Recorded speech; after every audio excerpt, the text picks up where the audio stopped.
I am lucky enough to be a part of a tribe of people who call themselves interior designers and architects and lighting designers, but who are using the home as a tool to improve people's lives. So for us, it's not about home as a status symbol, it's about home as a space that's supporting the goals that you've set for yourself.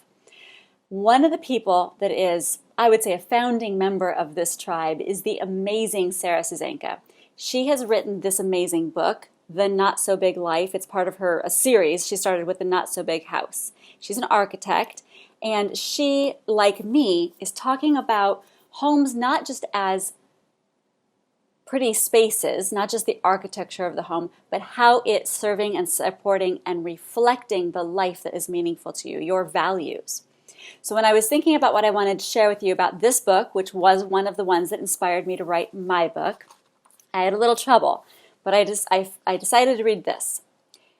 The Race to Succeed. We've become incredibly productive in recent decades, and our successes are measured by income and by acquisitions. But in terms of fulfillment, what do these things offer us in return? A bigger house, more expensive car, the recognition of our peers? Perhaps, but what about how they make us feel?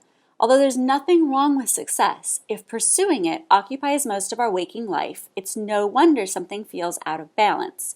And for many millions of people today, this is indeed the case. And then later in this same chapter, the subtitle headings are things like adrenaline, our drug of choice, which I don't even need to read the chapter to know that that's a chapter meant for me, and the real addiction, nut accumulation. And she goes on to describe some squirrels that she watched from her front porch one day, busy collecting squirrels, nuts that they'll never find again. So much about what we do in our lives is just because we feel like we should. We collect things in our home because they're pretty or because somebody tells us we should have them or the advertisement just somehow caught our attention.